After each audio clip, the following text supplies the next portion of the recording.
Hey everyone, welcome back to another episode of the Millionaire Real Estate Agent Podcast.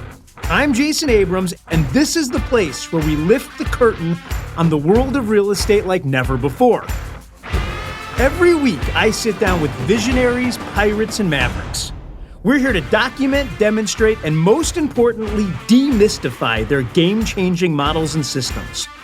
What secrets propel them to the top? And how are they living their dreams? This is about passion, it's about strategy, but above all, it's about real, tangible success.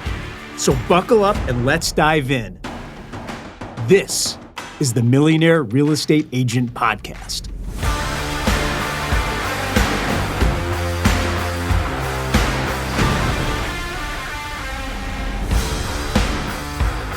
Oh, it's a good one. This is an exciting show, friends. You are in for an absolute roller coaster from the second it starts to the second it ends. You are going to learn how to build superfans, and you are going to learn it from the author of the book, Creating Superfans. I am speaking about none other than Brittany Hodak. Now, Britney is a friend of mine, but before she was the voice in my head. I want to read an excerpt to you from the book. Brittany Hodak is a customer experience rock star. And just like some recording artists burst into the scene and wow critics and fans with a debut album, Britney's first book is worthy of a 5-star review. It's the greatest hits collection you want playing on repeat in the minds of everybody on your team. Friends, she has worked for Taylor Swift, Katy Perry, and every single country star you can imagine. She is going to give you models. She is going to give you tactics. She is going to tell you exactly how to build superfans. Sit back and buckle up. This is Brittany Hodak.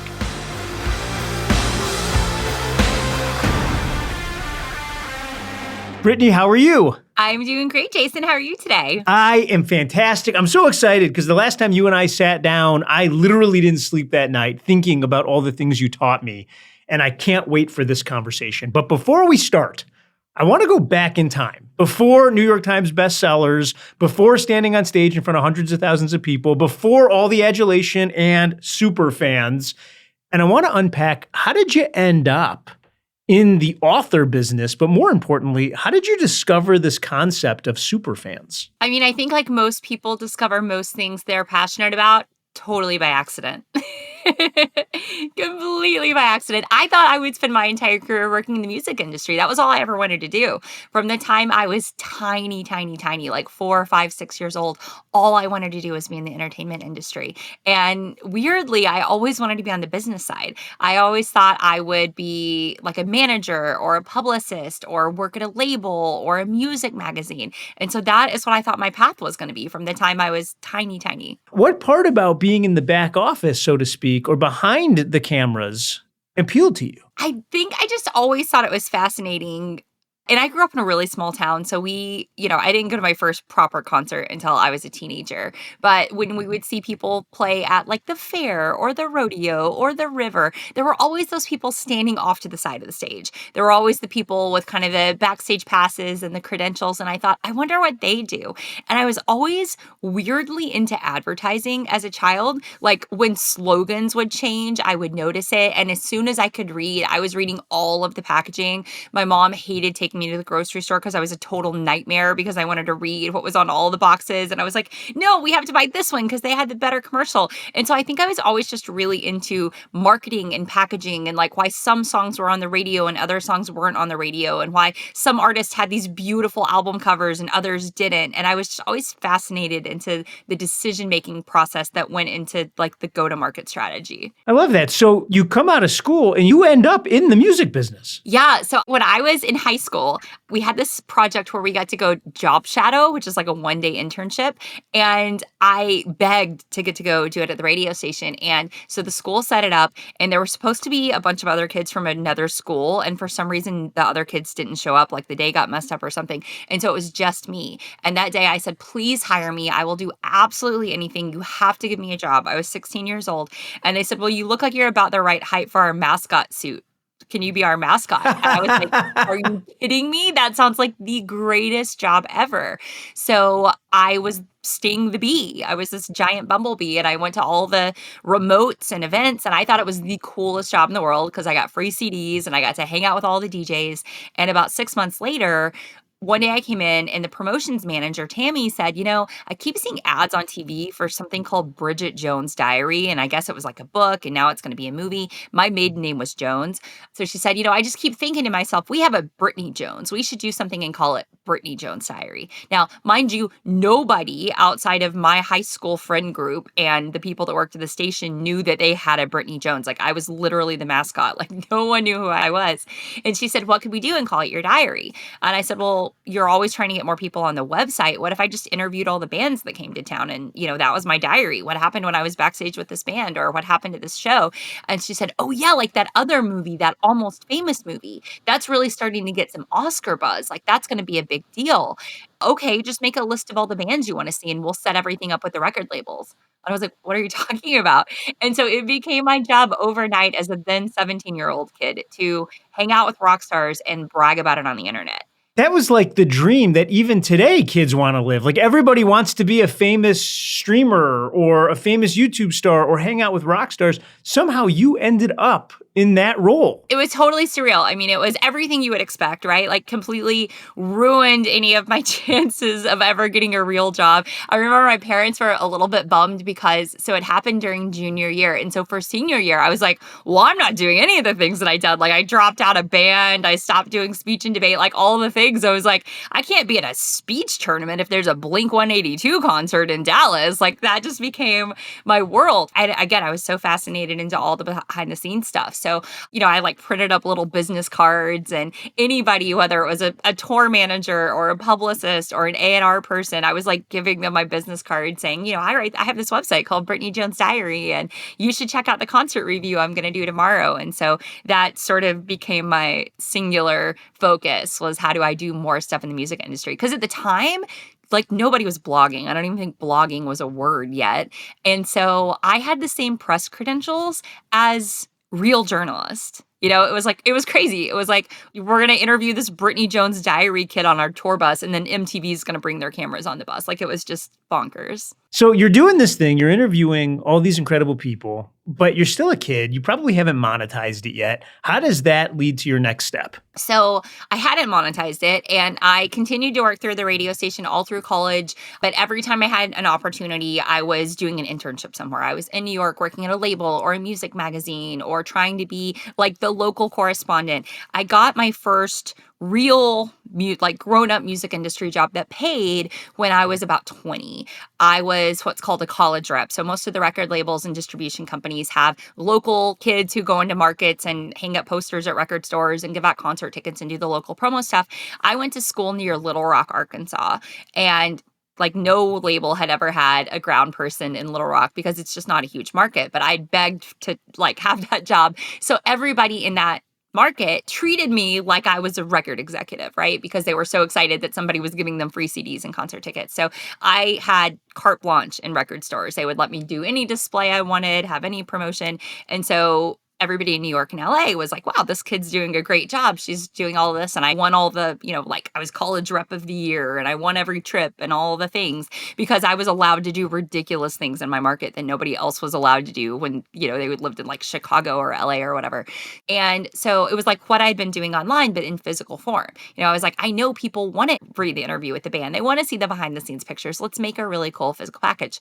For years, I tried to get people into this idea. First as an intern at the record company, as a college rep, after Sony kind of like wasn't picking up on what a great idea I thought it was. I went to go work in an advertising agency. Finally, like 6 years after I'd written the business plan for this, I was talking to a woman named Jenny, who was the music buyer at Walmart, who I'd been working with for years in different capacities. And she said, why don't you just start a company and do this? And I was like, I don't know how to start a company. And she was like, well, everybody you've ever worked for has figured it out. Like, I'll give you a vendor number. That's all you need. I'll connect you to anybody you know, but you know people at every label. You've been talking about this for years. If they're not going to let you do it inside their company, just go do it and charge them money. Like make them pay you for this idea.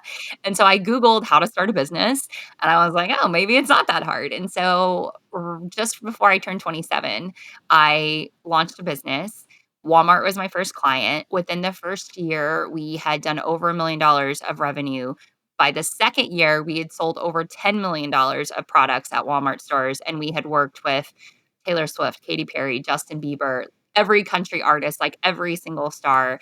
And the really cool part about it was we were also working with all these huge brands, right? Because we were in Walmart stores. So everybody was like, yes, I'll write you a big check to be on this corrugate display or to be on this end cap or to do this thing, which is what really sort of woke me up to the fact that the thing that I was good at and passionate about was customer experience. Like it wasn't just how do I get somebody to fall in love with this artist? It was how do I make this a win-win-win for this artist and this shampoo brand and this beverage and this mascara and whatever all of the different components were. Brittany, let's switch gears. I want to get into Superfan and I want to unpack a model. And I want to do it with this premise. Everybody within the sound of your voice right now figured out how to start the business. We are all wild ass entrepreneurs. We opened up and we are running database businesses. I want you to tell us exactly how I go build Superfans. And to do it, I want to kick you off with a quote. If your customers aren't telling their friends about you, you're in trouble. What did you mean and how do I build it? What I meant is I think especially in a world that is increasingly driven by data and analytics, people can make the mistake of thinking that every customer is created equally. And what does it matter if it's somebody that I'm finding through an Instagram ad or through some other sort of paid campaign or somebody who found me another way? Like we're just starting at one, like everybody is created equally. And while we want to treat every customer fantastic, the truth is some customers come with the potential to be worth a lot more, to have a much higher lifetime value, to have a much lower customer acquisition cost.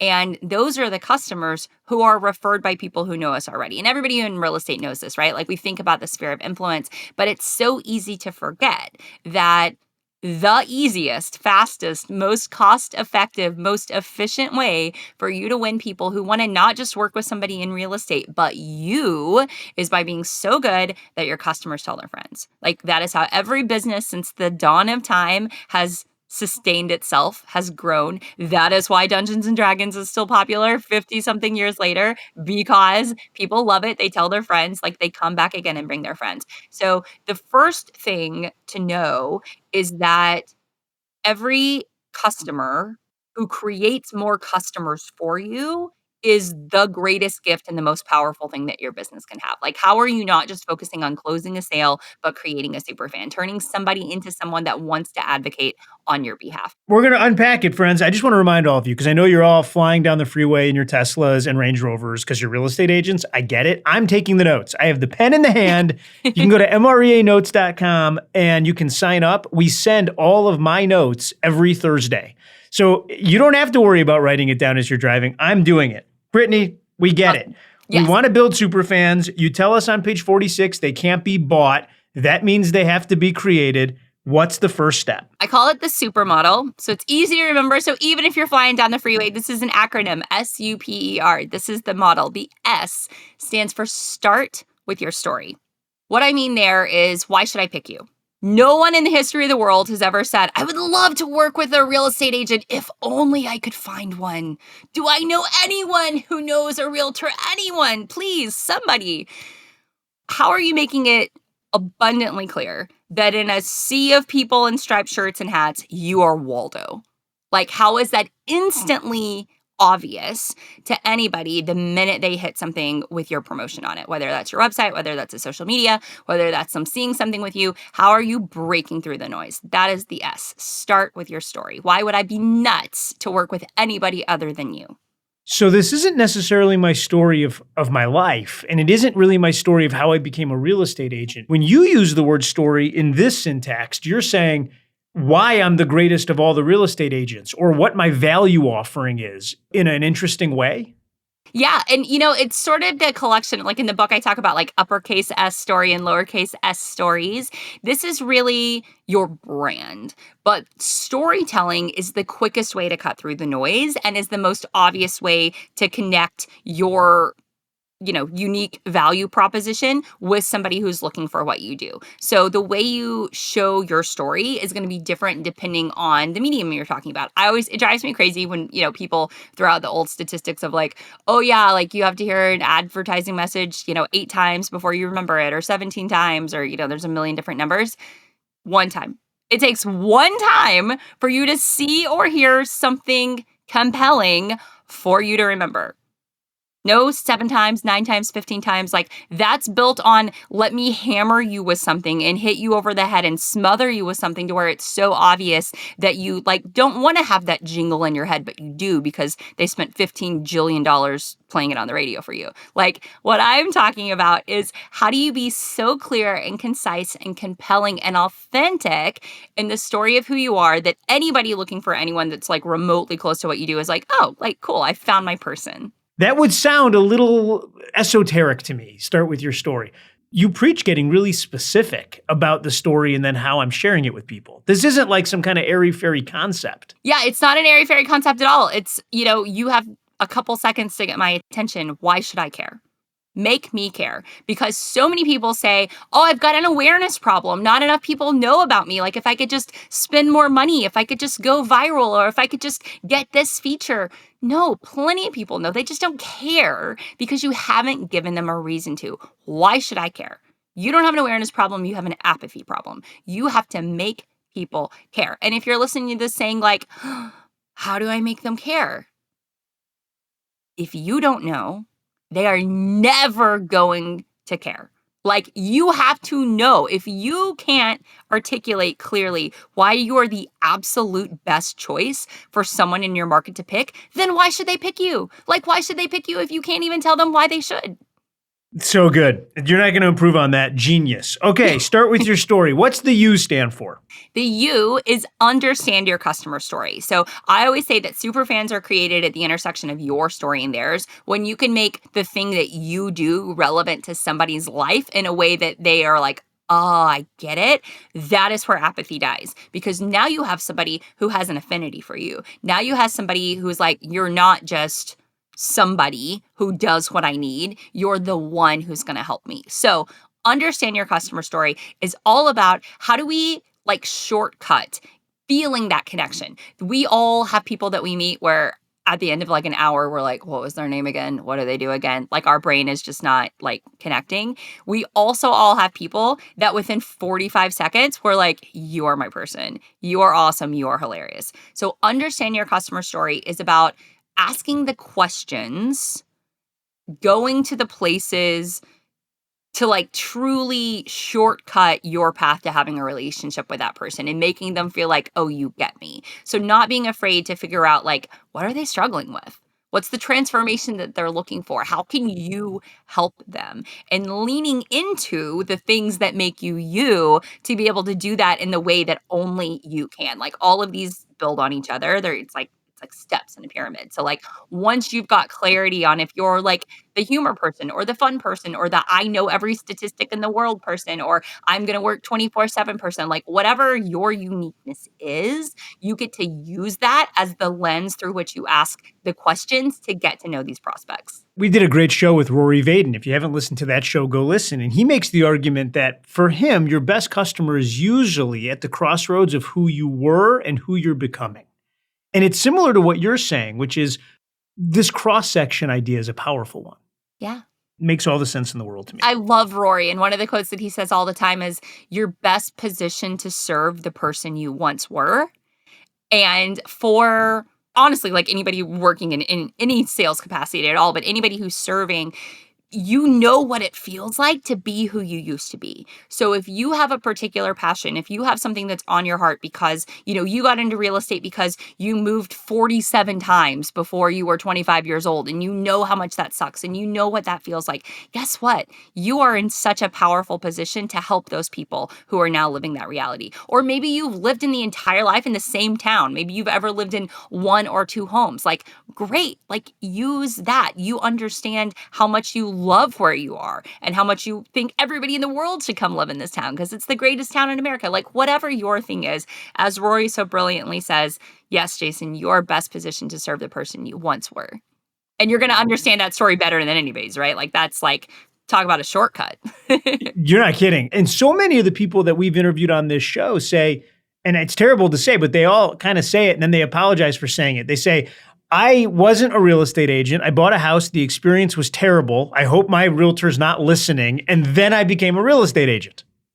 That's the intersection. And that's great, right? I mean, my realtor, Susie, who I love, who I tell stories about all the time, she's brilliant. She's become a very dear friend of mine. I joke that she's my fairy godmother. That's how she got into it. And she kind of, I forget exactly how she tells the story, but she called out the real estate agent on like the experience that she'd had because she had been referred by somebody else. And when she said, this wasn't what I was expecting, the real estate agent actually said to her, honey, your friend bought a $2 million house. Like, I'm helping you find a house that's $150,000. And this was like years ago.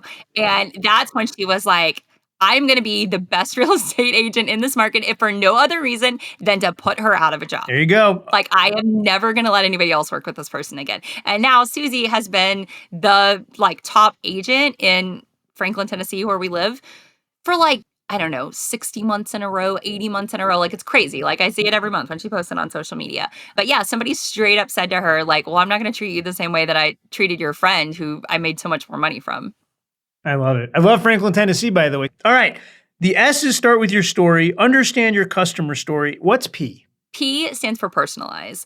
And again, I said that these build on each other. I told you that Superfans are created at the intersection of your story and theirs. So the P for personalize is all about making every single customer you have feel like the most important one, using high tech and high touch strategies to create a higher impact. Basically, treating everyone the way that they want to be treated. So we all know that to the extent that we can personalize the way we handle each client, the results are going to be that much better, right? It's not, oh, I'm sorry, I only text people, or, oh, I only work during these hours. Like, personalize your sales process so everybody feels like they got to wave a magic wand and design it just the way they want.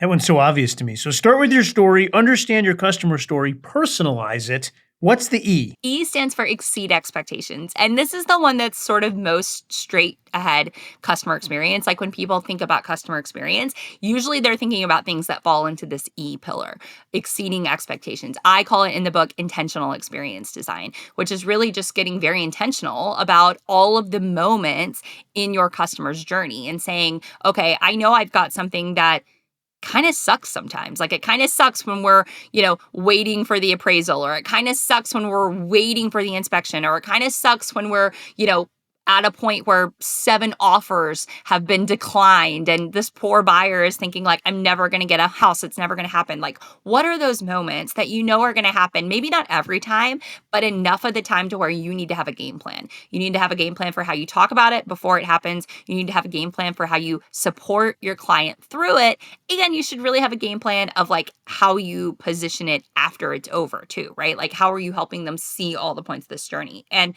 this is probably my favorite pillar to talk about because honestly, the bar is like so low oftentimes, right? Like, there are people, I just saw a statistic the other day from a Salesforce study where 61% of people said last year that they feel like the majority of the companies they do business with treat them like a number. That is staggering. But by the way, now that I'm thinking about it, I may even feel higher than that because, look, I'm a hell of a consumer. So I'm doing business with a lot of people and I feel like I'm treated like a number. And I believe also that there's this idea that if you pay more, that entitles you to not feel that way. But I got to tell you, Brittany, lately, it doesn't seem to matter how much you pay for things.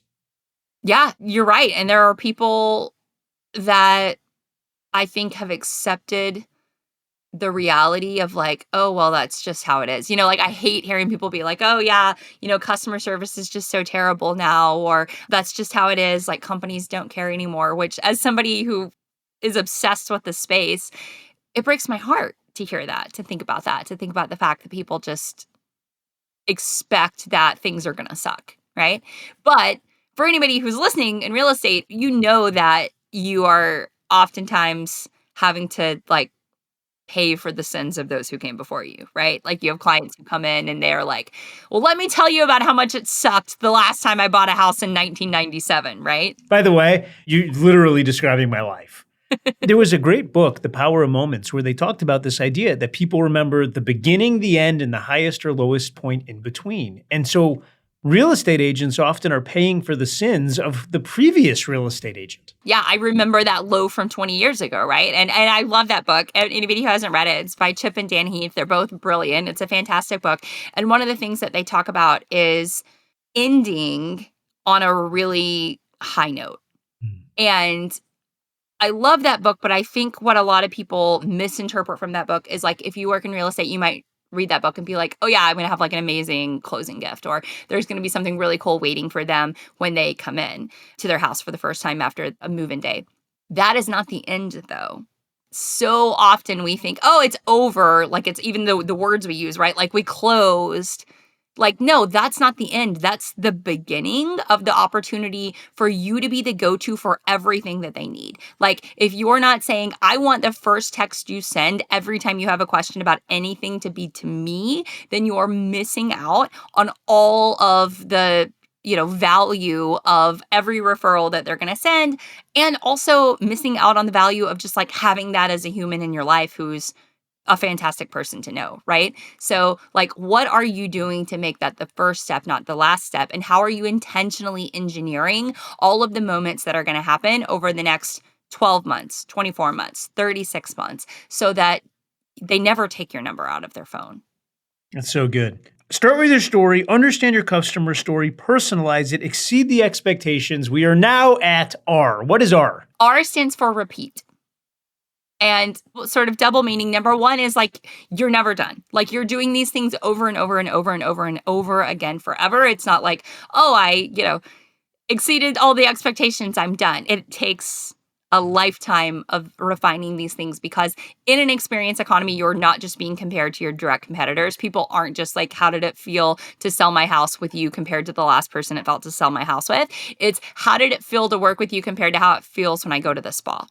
How it feels when I go to, the doctor, when I go to vacation, when I go out to a nice restaurant. So that's the first part is R is like, you're never done. You're always trying to make the experience better. And then the other part that I talk about in the book is all of the systems and processes. Like, how are you building the systems to ensure that every time it's going to be very similar? How are we making this not really cookie cutter, but how are we automating all of the things that we can to free up our time to focus on the things that can't be automated? And then when we find something that works, adding the system to that as well. This idea that people are comparing all experiences and not just like experiences was a big aha for me. Because I get asked all the time by real estate agents, which is, I'm selling houses, but I want to raise the prices. I want to become a quote unquote luxury real estate agent. And then I think what you just said is genius. You kind of need to benchmark the Four Seasons and how that experience feels. When you buy the Ferrari, you're not just up against real estate experiences in the space. Absolutely. And, for anybody who wants to move into that luxury market, everything that I've been talking about is even more important, because how do high net worth individuals find the people that they work with? That's got to be referral. Almost exclusively through referral, right? And every category, it doesn't matter. It's like independent of what you're talking about. The higher you get up, whether it's cars, whether it's boats, whether it's homes, whether it's restaurants, whether it's clothing, the higher the price tag, the more likely people are finding out about it via a referral. Because when you're spending a huge amount of money on something, you're not Google searching it, right? You're not just saying like, what's the closest? You're asking the people that you trust. And in those instances, you're offline about it. You're not like asking in a Facebook group for a recommendation, or you're not saying like, oh, let me go where I know that the people that I hang out with are like leaving reviews online. You're asking a personal question. So when we were together in Austin, I started my talk by saying, I know it's sort of like the flex sometimes in real estate to be like, I have this many people in my database. Like I have 100,000 people, blah, blah, blah, blah, blah. Like that's some big flex. And I always say, I could not care less how many people are in your database. You know what I care about? I care about how many people have you in their database. How many people have you saved in their phone so that when a friend says, hey, I'm thinking about making a move, they say, all right, I'm airdropping you this contact right now. You got to call Chris. Don't talk to anybody else. Chris is going to take care of you.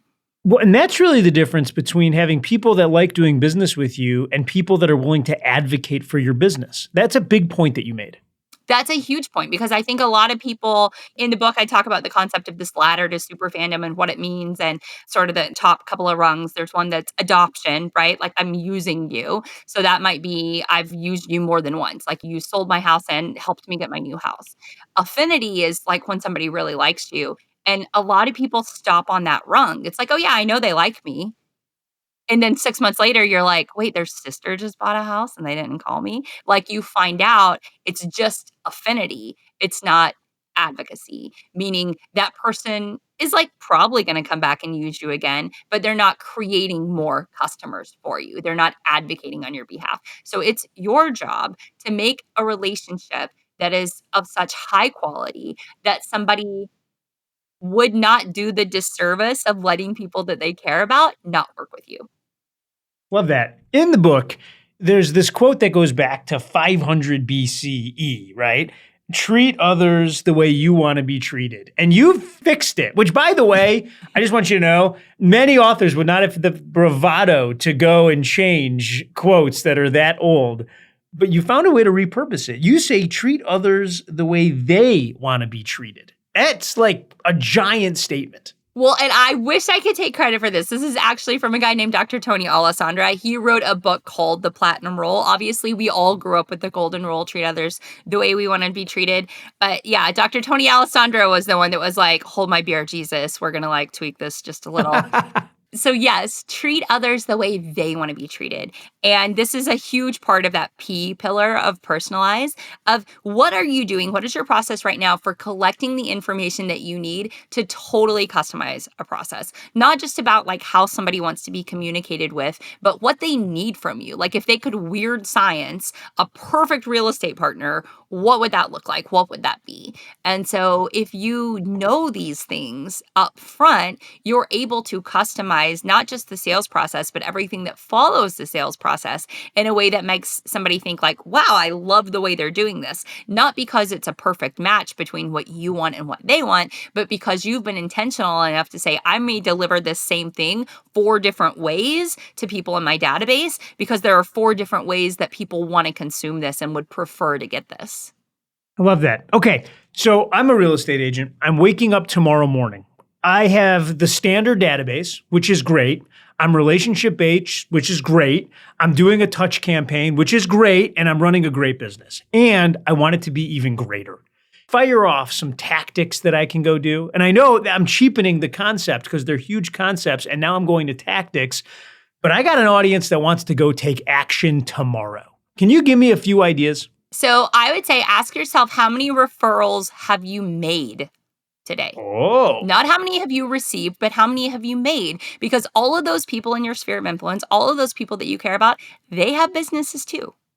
Are you sending them customers? Are you matchmaking the people that you know? Are you helping people by spreading the word about something that's important or relevant to them, either to their business or to their life or to their kids' life or whatever within your network? Because the more referrals you give, the more referrals you will get. That's so good. How many referrals did you give today? Not how many did you get? And like, think about all the ways in which you can do this, right? Like, obviously related to your home, you've got a billion, right? Like, you know, all the people who are going to pour the sidewalk, who are going to, you know, make the lawn look amazing, who are going to do the sprinklers and the flowers and the roof and the windows. Great. Yeah. Like all of those are awesome. But what about the other 10,000 ones you have in your life? What about all of the, you know, boutiques that you shop at? What about the great new dessert place that you just found? What about all the restaurants? What about about the place where your kid goes to gymnastics or like their math tutor, like all of these people that you know people who need those people. And if you're connecting those dots, if you're starting to say, hey, I have a great partner for this, or hey, you've got to check out this new place, or you're doing that, whether that's one-to-one through text and phone calls or one-to-many through a newsletter that you're sending out or posts that you're putting on socials, the more referrals you give, the more referrals you will get. Love it. Give me another one. Another one is having a list of the people that you are going to intentionally touch base with, but not because it's a number, right? Like I told you before, 61% of people said, you treat me like a number. It's like, hey, Brittany, hope you crush the Friday. Have a great day. Like strong emoji. And it's like, okay, thanks. Like this adds no value. And a lot of times I don't even respond because I know if I just wait another month, I'm going to get another one that's like, you're going to make this Wednesday your bitch. Or like what? Nobody's ever actually sent me that text. But like, they might as well, right? Like I would probably respond to if it was that, not just like, hey, was just thinking about you. Hope you're having an amazing day. Like you were thinking about me, or you got a pop up into your CRM that said like, today's the day to text Brittany. So being intentional about who are the 5 people that you want to create deeper, stronger relationships with this year. Every year, I start with what I call my high 5 list, where it's 5 people where I'm like, these 5 people don't know it, but like they are going to feel like they're my best friend by the end of the year. Jason's like pointing at himself. I wasn't pointing at me, but the fact that you're thinking of me, this is incredible. Oh, okay. I was like, yeah, Jason, I will put you on my. Okay, I'm lobbying for that. I'm just telling you, you could do worse. I'll earn the spot, and I won't be the weak link, Brittany. If you put me in as the 5 for next year, I will make good. I promise. I already want to be friends, so you're getting the shortcut to the top. But I have done this for like 10 years. Probably 10 years, 9, 10 years. So every year, I'm like, who are the 5 people? And I have to tell you, like, it is the fastest way to get in a room with anybody in the world is to make them want to be in that room with you. Like, you have to do the things to earn their respect for them to be like, I want to take this meeting, right? So like, what are you doing to position yourself to be that person? So every year, and this goes back to when I was writing for Forbes, and it was great because I was sort of like celebrity adjacent, right? Like the people that all of a sudden were, when you're like, oh, I want to interview you for Forbes. And then like, everybody would take the meeting. And I started thinking about, what do I need to do for these people to want to continue to have a relationship for me after this article comes out? Like for them to want to stay in touch with me. So I came up with this idea of the high 5 list. So every year, 5 people that by the end of the year are going to be friends with me, and they're going to think it was their idea. And what am I doing intentionally for the entire year to get to the point to where I know they're going to like text me, call me, hang out with me. I could pick up the phone and call one of these people and be like, I need this. And they'd be like, all right, I'm on it.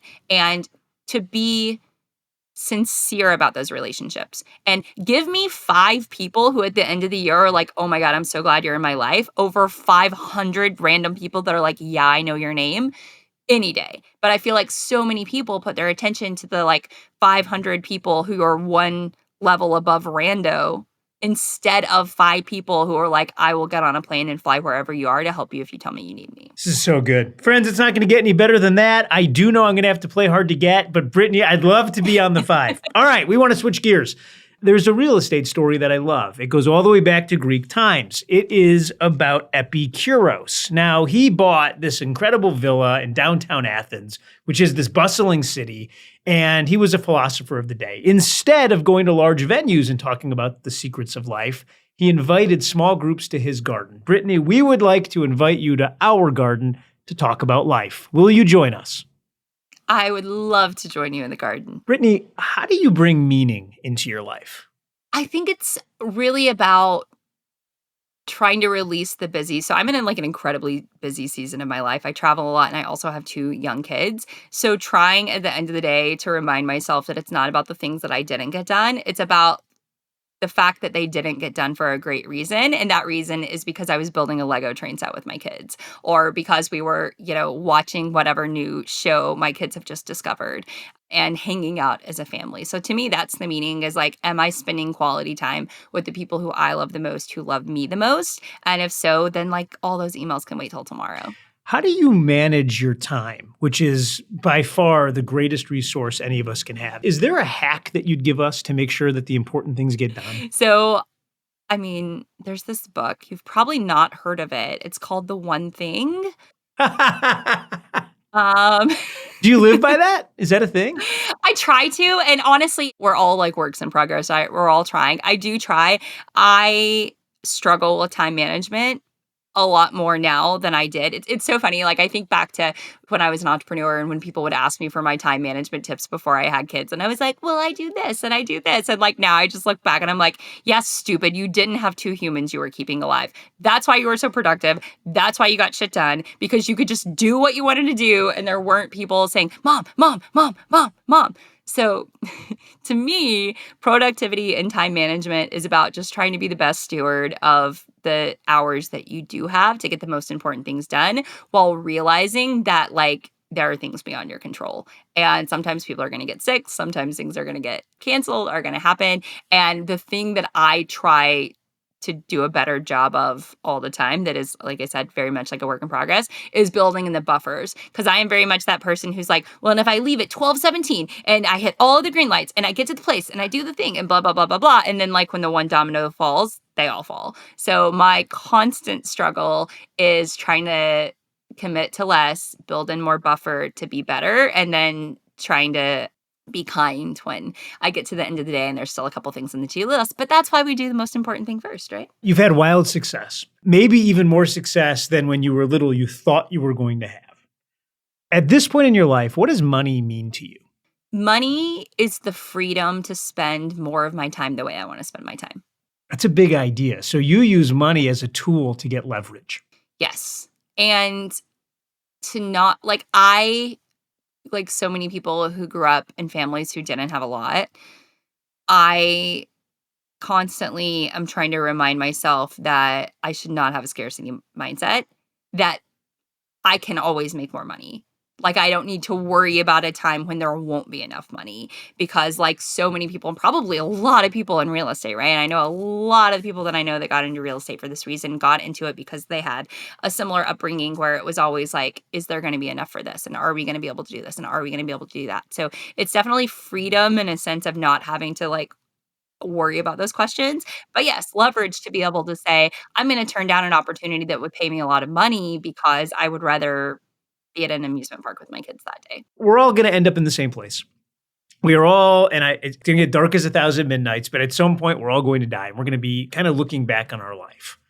What needs to happen between now and then for you to look back and say, I'm glad I did, not I wish I had? What a deep question. You're in the garden. I'm in the garden. So my kids are 4 and 7. So they're like real people now, especially my 7-year-old. The 4-year-old, I don't know. Jory's like still out. Like we hope he's not a sociopath, but like, he's 4. So who knows? Could go either way. Could totally go either way. I just really want to be the kind of person that my kids are so proud of, and also like do a good job with them. Like I joke to my husband all the time. I'm like, I don't know what our kids are going to say about us in therapy one day. Like, I don't know what we're doing to mess them up, but I feel like as like a species, progress looks like if we can mess our kids up differently than our parents messed us up, like that is progress for the species. And so, yeah, I hope at my funeral, my kids are like, you know what? She loved me. She did her best. And like all those things that she did to mess me up were probably overcorrections, and we forgive her. I think that's beautiful. I had this epiphany the other day that from an early age, my parents said, don't talk to strangers and be damn independent. Then I became a real estate agent and they said, you need to talk to 50 strangers a day and ask them for referrals. And I couldn't figure out why I was such a mess. My parents had screwed me up, Brittany. That is a lot of cognitive dissonance to like have going on up there. Yes. Brittany, I am so grateful for you. The book that you wrote was a game changer for me. And you've done so much for so many industries because you kind of taught the world how to think about their customers differently than I think they ever had. I think you're going to be remembered a long, long time. Thank you for everything you did. Thank you, my friend. I appreciate those words, and I hope you're right. Maybe I'll be remembered for winning like a huge lottery jackpot, right? Like we still have time. Well, you never know. Like she wrote a great book, then she won Powerball, and no one ever heard from her again. Brittany, where can our listeners go find more of you? Because I know, just like me, they can't get enough. Well, thank you, Jason. You can find everything about me at BrittanyHodak.com. And thanks to that good SEO that I got when I up-leveled from a Jones to a Hodak, I am at Brittany Hodak on every social. site, there's not a lot of competition for that handle. So wherever you are friends, I am, and I would love to have conversations with you there. How do you synthesize that information down? How do you do a quick outro for someone as powerful as Brittany Hodak? You don't. But you know what we can do? We can go back and think about that model. Start with your story. What is your brand? Does it speak to who you are? Understand your customer story. Who are they and what problems do you solve for them?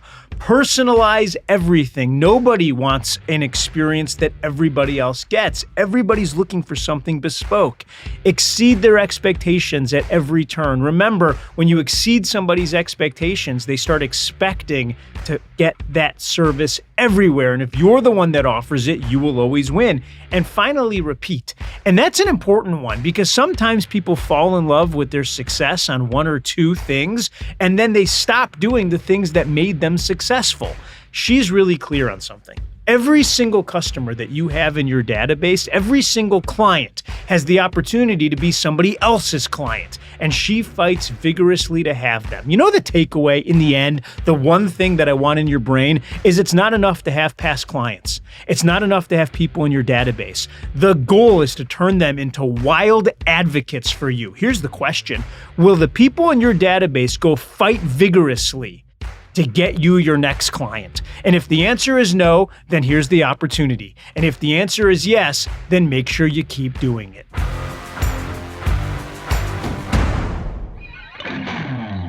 We asked you to visit MREAnotes.com and record your questions for the show. And we got a great one from Jessica. Take a listen. Hi, my name is Jessica. Thank you so much for this podcast. Truly, everybody's insight is invaluable to me. I'm a newly licensed realtor. I'm in the process of interviewing brokerages. I have my list of questions. I know what's important to me. My question is, not being new to business in general, I have ran my own successful small business for many years, working with high net worth clients. Do I sign up with a team? Do I go independent? I want to learn as much as possible. I want to give my clients the best possible experience. What's the best strategy for starting out for someone like me? Jessica, it's a fantastic question, and it's one that I get all the time. The problem is there's not a clear-cut answer because it 100% depends on you. Take Gary Keller, for example. Gary Keller enters the real estate business and sells 5 homes in his first month. I know solo agents like him that have done that, but I also know agents that have joined teams and have sold 5 homes in 1 month. The question is actually a little different. Number 1, what's your goal? What are you trying to accomplish? That's a big part of making the decision on whether to join a team or stay solo. Number 2, what are you capable of? Now, this is where it gets tricky. Think of it like this. In life, you usually pick your problems and then pick how you pay to solve them. I'll give you an example. Some of us choose to pay someone to come in and clean our home. The problem that we had was, of course, our own wretchedness, and our homes needed to be cleaned up. Others of us choose to clean our homes ourselves. In the first scenario, someone is exchanging dollar bills to solve their problem. In the second, y'all that clean your own house, you're just trading your own time and your own expertise. But make no mistake about it, we're all paying to solve the problem. The problem of the real estate business is the same for all of us. We need to generate leads. Those leads need to then translate into conversations about real estate. We then need to help people make the best decisions. Once those decisions are made, we need to reduce them to writing. Once that happens, we need to go through the process to make sure that everything goes smoothly and that they get the right deal at the right house in a timeline that fits best for them. After that, we get to run touch campaigns between now and the end of time and hopefully get referrals from them. So here's the question. Are you able and willing to do all of those things in a systematic way? If the answer is yes, go. If the answer is no, there are pieces that I'm unwilling to do that a team might be right for you. The answer is always going to come from within. What are you willing to do next? What are your goals? And then choose whichever one is best for you. There it is. That wraps another episode. Friends, I don't know what you're taking out of this. I really don't. I'll tell you what I want you to be taking out of it, which is these are the people that are having tremendously big lives. And the reason it's happening is because they're setting up the models and systems to do just that.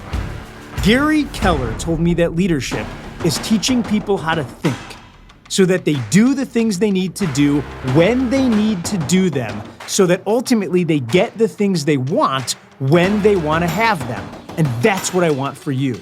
You're all leaders, but it begins with leading ourselves. If you're enjoying this podcast, I want you to click the subscribe button anywhere that you get your podcasts. We want to be the voice in your head every single week, and every week we're dropping new content. We also send out a newsletter at the conclusion of every show to make sure that you get the highest points in the models and systems that were discussed. So if you want to sign up, I need your name and your email address. Head over to the millionaireagentpodcast.com. millionaireagentpodcast.com. Enter your name and your email address, and every week that newsletter will be in your box. Friends, you just went on a journey. I hope that what happens between now and the next time we meet is absolutely wonderful for you. Thanks for listening. I'll see you next week. This podcast is for general informational purposes only. The views, thoughts, and opinions of the guest represent those of the guest and not KWRI and its affiliates, and should not be construed as financial, economic, legal, tax, or other advice. This podcast is provided without any warranty or guarantee of its accuracy, completeness, timeliness, or results from using the information. Warning: you must comply with the TCPA and any other federal, state, or local laws, including for B2B calls and texts. Never call or text a number on any do not call list, and do not use an auto dialer or artificial voice or pre-recorded messages without proper consent. Contact your attorney to ensure your compliance.